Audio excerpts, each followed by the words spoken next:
نبی صلی اللہ علیہ وسلم نے فرمایا انسان اللہ سے دعا مانگتا ہے، زندگی بھر مانگتا رہتا ہے اور اللہ زندگی بھر دعاؤں کو قبول کرتے رہتے ہیں، لیکن اس کو نظر نہیں آ رہا ہوتا، اس کو نظر کہ اللہ اپنے طریقے سے دعا قبول کرتا ہے۔ اگر اللہ ایسے دعا قبول کرے نا، آپ نے ادھر کہا اے اللہ میری تنخواہ ڈبل کر دے، آفس گئے باس نے کہا کہ جناب نئے وزیر اعظم نے جو اعلان کیا ہے اس کی منظوری ہو گئی، ٹھا ٹھا کر کے ایسے دعائیں قبول ہونا شروع ہو جائیں تو غیب پر ایمان ختم، پھر تو دعا کی ترغیب دینے کی ضرورت ہی نہیں رہے گی۔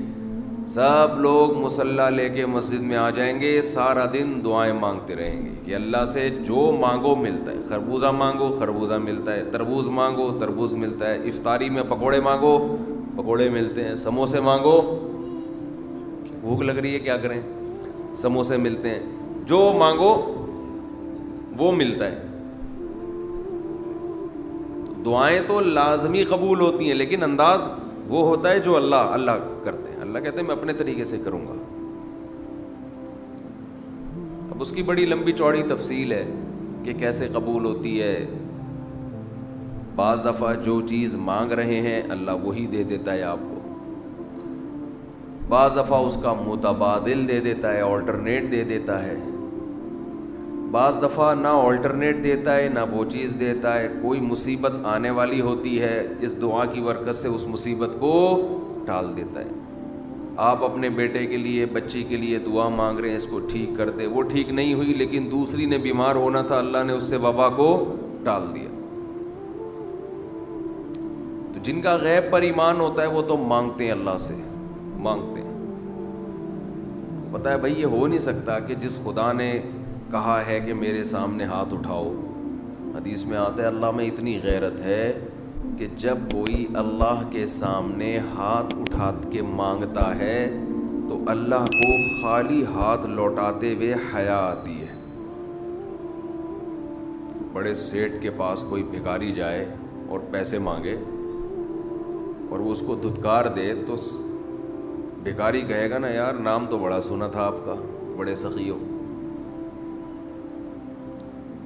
تو اللہ کو حیا آتی ہے کہ ان ہاتھوں کو خالی لوٹائے، دیتا ہے لازمی۔ تبھی ہم نے اہل اللہ کو دیکھا ہے کہ مانگتے بہت ہیں، بڑی لمبی لمبی دعائیں مانگتے ہیں۔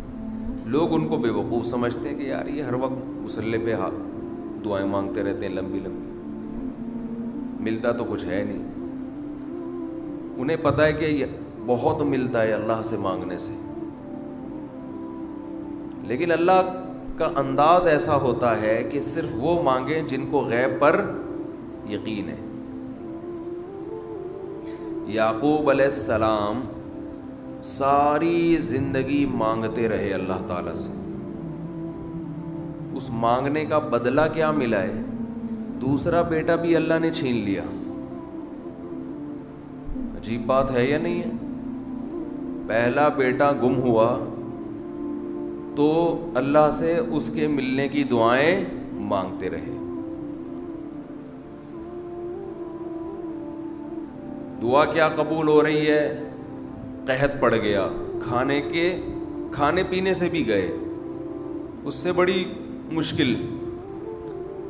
راشن لینے کے لیے بھیجا مصر اپنے بیٹوں کو، تو دوسرا بیٹا بھی بولو گیا، وہ بھی بادشاہ نے رکھ لیا۔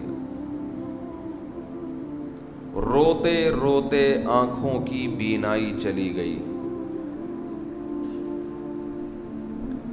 آپ کی اولادیں آپ سے کیا کہنے لگی ہیں؟ تاللہ تفتأ تذکر یوسف، اللہ کی قسم آپ یوسف کو ابھی تک یاد رکھا ہوا ہے۔ حتی تکون حرضا او تکون من الہالکین، آپ کی جان نہ چلی جائے۔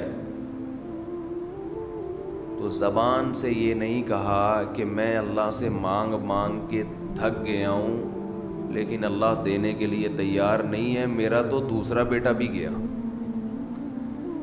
جب دوسرا بیٹا بھی گیا ہے نا، اس وقت یہ الفاظ کہے ہیں کہ آنکھوں کی بینائی چلی گئی، گھر والے کہنے لگے کیا آپ کو ابھی تک یاد ہے؟ کچھ چیزیں غیر اختیاری ہوتی ہیں، اپنے اختیار سے غم کو سوچنا یہ شریعت میں جائز نہیں ہے، لیکن کچھ چیزیں انسان کے اختیار میں نہیں ہوتی۔ وہ غم جو آپ کے اختیار میں نہیں ہے اس پہ آپ کو گناہ نہیں ملتا، بلکہ صبر پہ ثواب ملتا ہے۔ شریعت میں حکم یہ ہے کہ غم کو بھول جاؤ، اس کو ایک ہی چیز کو لے کے مت بیٹھے رہو۔ لیکن حضرت یعقوب علیہ السلام کو اپنے بیٹے سے اتنی محبت، ظاہر ہے اس بیٹے میں بہت ساری خصوصیات تھیں، وہ جانتے تھے کہ اللہ ان کو پیغمبر بنائے گا، کہ اتنے عرصے کے بعد بھی آپ کے دل سے غم نہیں نکلا، لیکن اس غم کو لے کر زندگی گزار دی، کسی کے سامنے اللہ کی شکایت نہیں کی کہ میرے ساتھ کیا ہو رہا ہے۔ اور دعا قبول کیسے ہو رہی ہے کہ دوسرا بیٹا بھی گیا، بیٹوں نے آ کے بتایا کہ آپ کے بیٹے نے چوری کی تھی جس کی وجہ سے بادشاہ نے اس کو رکھ لیا۔ قال بل سولت لکم انفسکم امرا، باپ نے کہا تم نے جیسے پہلے ایک کہانی گڑھی تھی دوبارہ سے ایک کہانی گڑھ لی ہے۔ حالانکہ اس دفعہ بیٹے سچ بول رہے تھے، چوری تو نہیں کی تھی لیکن الزام لگا تھا چوری کا۔ تو یعقوب علیہ السلام نے دوسرے بیٹے کے جانے پہ ایک لفظ ناشکری کا زبان سے نہیں نکالا، بلکہ کیا کہا؟ انما اشکو بثی وحزنی الی اللہ وَأَعْلَمُ مِنَ اللَّهِ مَا لَا تَعْلَمُونَ، میں اپنا غم تمہارے سامنے بیان نہیں کرتا، صرف اللہ کے سامنے بیان کرتا ہوں، اور اللہ کے بارے میں وہ کچھ جانتا ہوں جو تم نہیں جانتے۔ کیا مطلب؟ وہ مجھے تسلی دے رہا ہے، اس میں خیر ہوگی، ہمارا کام ہے مانگنا، بھکاری ہیں۔ یہ تو ملحد اور خدا کے منکر لوگ ہیں جو مسلمانوں کا مذاق اڑاتے ہیں کہ یہ دعائیں مانگتے ہیں اور ان کو ملتا کچھ نہیں ہے۔ او بھائی، ہمیں اس سے غرض ہی نہیں ہے کہ رب کیسے دے رہا ہے،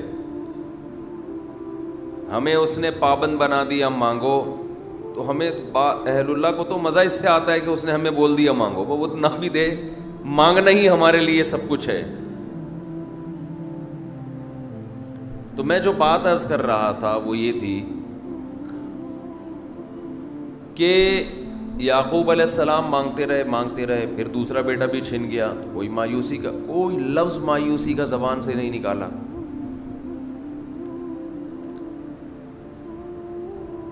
تو حدیث میں آتا ہے کہ ایک بندہ مسلسل دعا مانگتا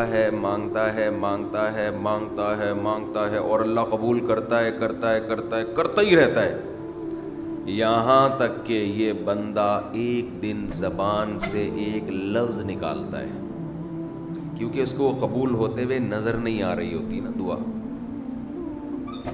یہ زبان سے کیا لفظ نکالتا ہے کہ میں دعا مانگتا ہوں مگر اللہ قبول نہیں کرتا۔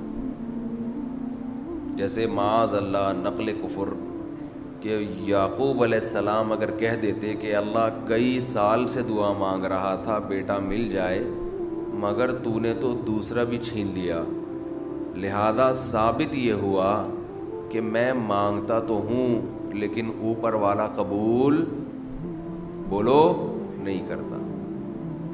اگر یہ لفظ زبان سے نکالتے، جیسے کہ آج کل لوگ نکالتے ہیں زبان سے،